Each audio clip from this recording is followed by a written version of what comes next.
Hey, I just want to talk a little bit about somebody that was really important, not just to me, but to the whole musical universe, the whole guitar playing universe. And this is John Renbourn, of course. Now, John passed away about a week ago just by not showing up to a gig, and I'm sure that the way he was, as soon as he wasn't there, people probably figured the only reason he's not here is because he's not here. Anyway, I have been really fortunate in many aspects of my life, and I won't go into all of them right now, but I do want to go into one because John Renbourn was, to me, really my biggest musical hero and influence. And not only did I learn a lot from him, but I got to do something that most people never do in their life, and that is got to meet my biggest hero and the biggest influence in my life. Not only that, it went one step further. I got to know him, and he treated me like a peer, and I am so just in awe of that, and so thankful, because he really got my musical career kind of restarted.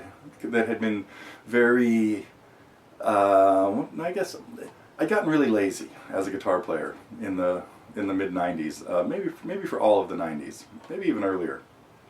Some of it had to do with me, I was raising kids and things like that too. But the opportunity to meet John was turned into. I'll get more to that story later. I'm not really sure where any of these stories are going yet. This is not very well planned. But I want to talk a little bit first, just about my first.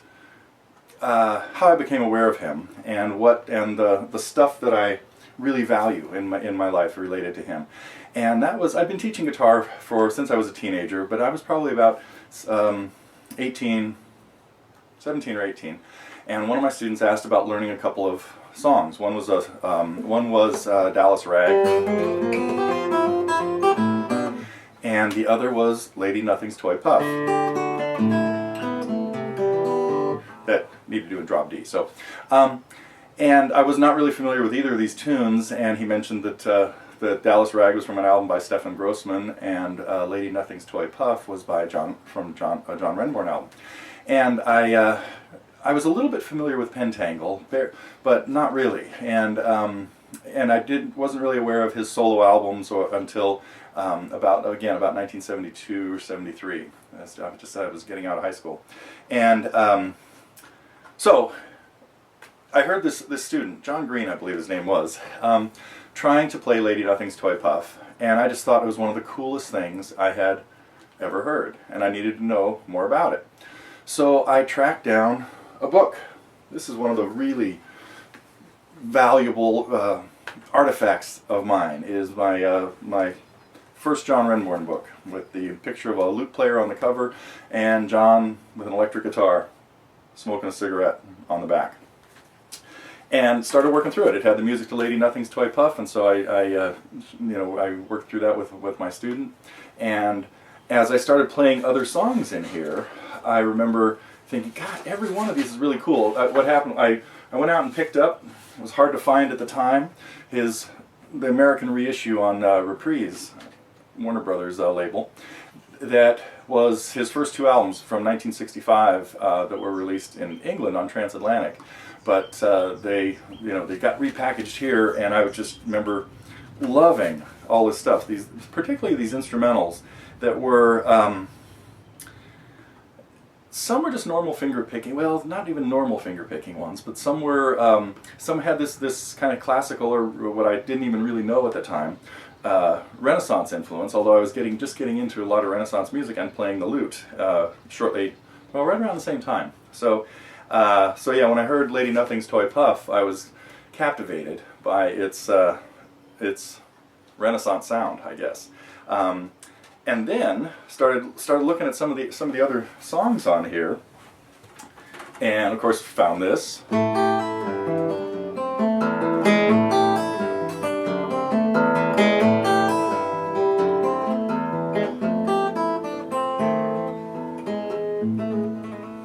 Judy, just thinking it was one of the coolest things I'd ever heard, because it had this counterpoint moving around, and then it had different parts.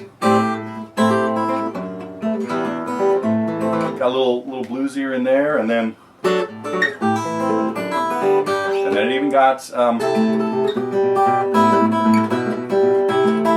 don't even know how to describe the things that he had in a lot of these songs. So I started looking at other songs in this book. Here's the next one, A Day at the Seaside. Well, let's just see what happens.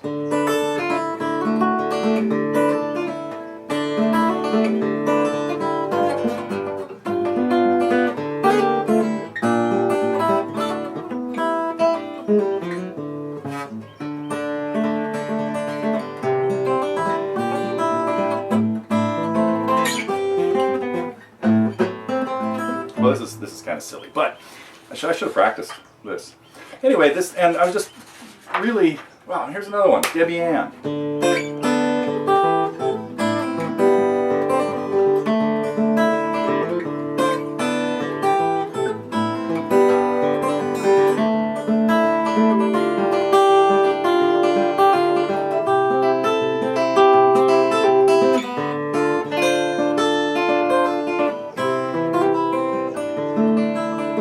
I used to play these. That one I used to play a lot. Oh, there was another Monday.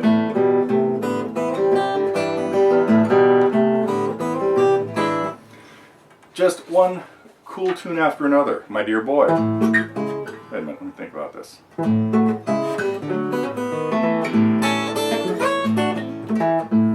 That was just one of the neatest things I ever heard. And they just go on. There's Lady Nothing's Toy Puff. The Princess and the Puddings.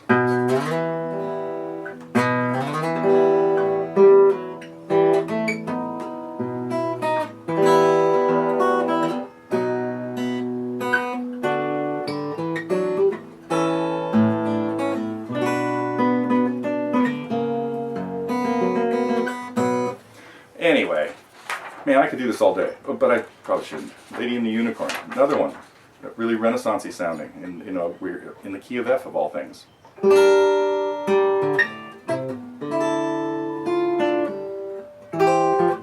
Oh man, pay attention.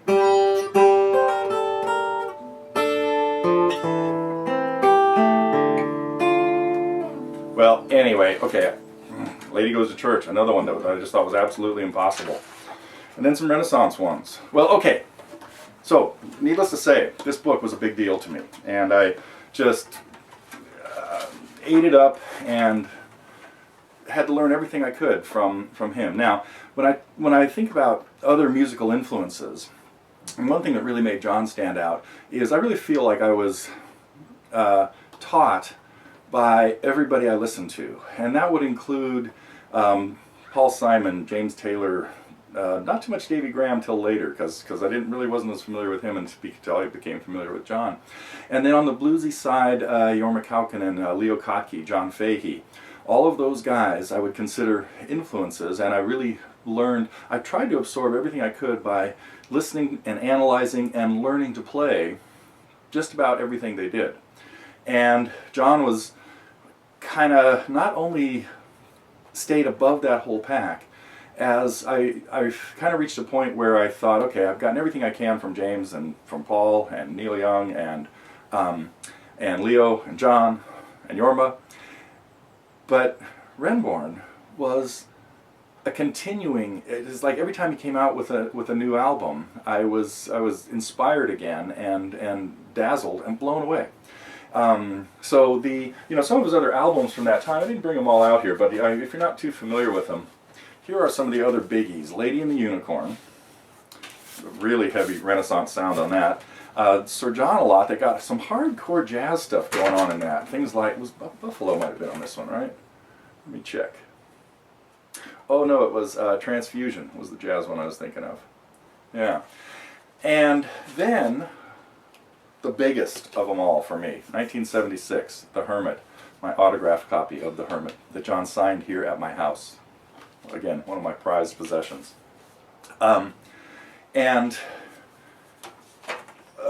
Just hearing the combination of tunes on The Hermit was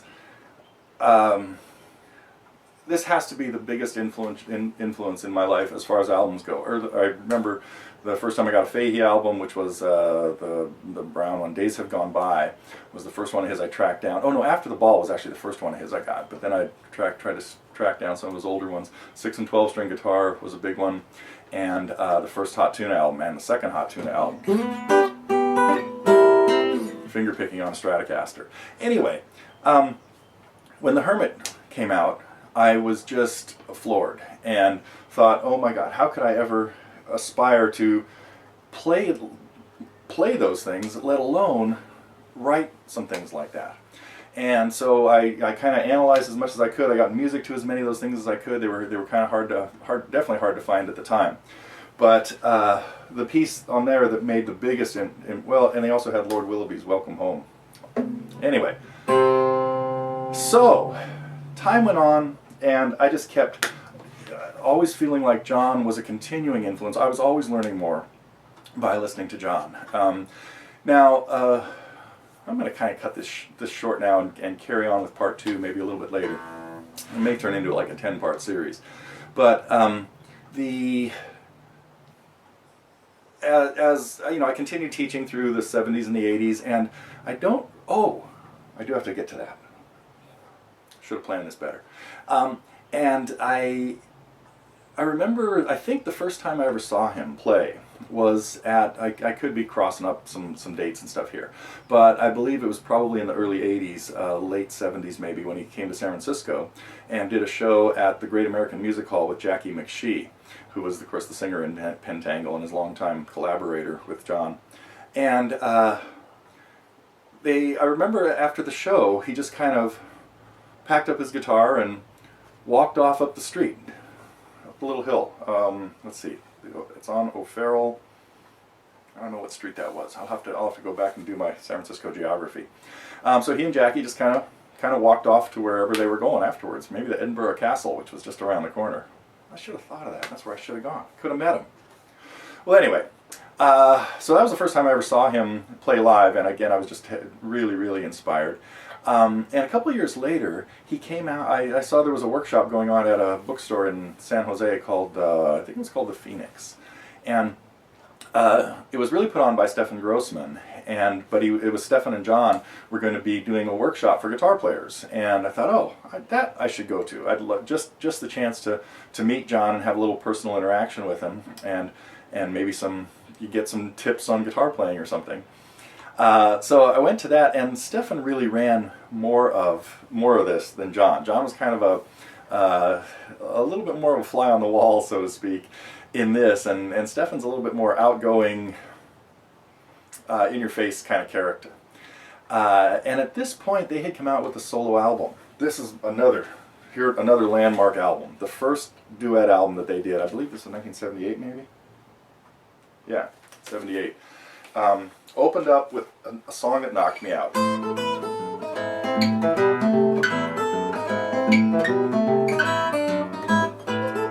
Just when I heard that, the opening track,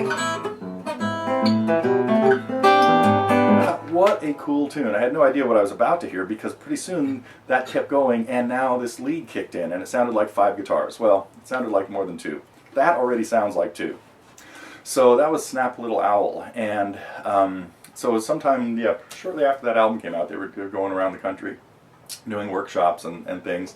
And all I remember from this was, I didn't have a lot of interaction with John, but I had, got a few comments. And the main comment I got was from Stefan, who I got up and played.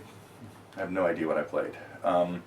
But his main comment was he criticized the way I was holding the guitar, which at the time was a little bit unusual. The guitar I had at the time was my Yari steel string that you maybe have seen. Look around, like I think it might be here. It's not. It's elsewhere hopefully elsewhere in the house. But I was probably sitting something like this, and frequently used my shoulder to help balance the guitar a little bit by leaning into it a little bit. And that was about all he commented on, was, your shoulder looks a little tense. Okay, thanks. Anyway, so didn't really think much more about, I don't know. I went on with my life and continued teaching guitar and playing occasional gigs and enjoying things and loving the. John came out with quite a few albums over the next years. A little later was The Black Balloon, another great solo. Not as much solo stuff on there. He brought in some other instruments. Then he had the John Renbourn Group. Put out Enchanted Garden, The Maid in Bedlam in the other order, I think, and. Nine Maidens, some songs late into the late 80s and into the 90s, and I just picked up one yesterday that I wasn't aware of called So Early in the Spring that was also from the 80s. But anyway, to sort of fast forward now and wrap up this segment, I think, I got a call one day, and must have been about probably 97, maybe early, yeah, probably 97, maybe early 98. From Mark Hansen. Many of you would know Mark Hansen, who's a guitar teacher. He was in the area for a long time teaching, working out of Griffin in Palo Alto, and he moved to Portland and has been entrenched in the Portland Northwest music scene for many years there now. So he called me just out of the blue and said he was having a workshop with John Renbourn and wondering if I knew anybody either up there or down here that would like to go. And I was thinking, wow, well, I'd like to go, but I can't get to Portland like next week or anything like that. And so so I hung up. It was nice catching up with him a little bit. We've traded messages and things before in the past, way before, of course, messages and email and all that kind of stuff. Phone calls. And so the upshot of it was, I thought, wow, what a great plan. I could hire him to do a workshop here at Joplin & Sweeney. Or we had a little store at the time also called the Los Gatos Guitar Gallery where we were selling guitars. Is that open yet? I think so. Anyway, so I just tracked down his manager, Mitch Greenhill, who was old folky from the 60s, contemporary Fahey's and people like that. And Mitch took care of John's American bookings, and I said, well, hey, would he be up to? What could I do to get him to do a workshop? He says, oh, well, next time he's out here, we'll just schedule one, and we'll and it was ridiculously cheap, it seemed to me, that he was available for like $500 to come do a private workshop, or as many people as I wanted. And I thought, wow, well, what would be really cool is if I could do this small. And I talked to some of my students, and I thought, I bet 10 of them would come up with just, split that up or something, to be able to be in a small workshop with him and not be in one that's 40 people or something like that, and really get a little more personal interaction. So, so that's what happened. We decided to hire him for a workshop. As soon as I told some of my students and word got out that he was going to be in Los Gatos and doing a workshop, we ended up scheduling for 2 because I had like 25 people who wanted to come. I think, anyway, we had to turn people away actually. So he was going to be here in September of 1998 for like a swing through the West Coast, or maybe all around the country. I don't remember exactly now. But now I'm thinking, wow, okay, this is all going to happen, and in September I'm going to meet my hero. And I had no idea what he would be like personally or anything like that, and I really didn't think about that. Well, I started thinking about it as I got closer to the date. I started thinking about that a lot, and worrying that my hero worship of him would be compromised, I guess, because he could be a jerk. Anyway, as you know, you already know the outcome of most of this story, I'm sure. But as we got closer to it, Mitch called me and said, well, you know what, he's going to put this at the beginning of his tour. I guess we already had the dates set anyway. And so he really wants to get there a day early and not be flying on the day that he's going to start doing stuff coming over from Europe. And so we had him scheduled for Thursday night and a Friday night in September, I believe. And Mitch said, well, so he's going to fly into Los Gatos on Wednesday. And so as we got closer to this, and that meant he was going to spend a whole day here, and I'm really thinking, well, that means I get to spend some time around, at least ferrying him around or hosting him a little bit. And so I knew that like late Wednesday afternoon I was going to get a call that he was at the hotel just down the street, the Toll House here in Los Gatos, and then I'd have to just go down and meet him. And so, you know, 4 or 5 o'clock, phone rings, and I hear his voice. And I'm thinking, and he said, "Hey Neil, I'm here at the hotel," and you know, I said, "Well, he sounds pretty jolly right off the bat, so that's a good sign."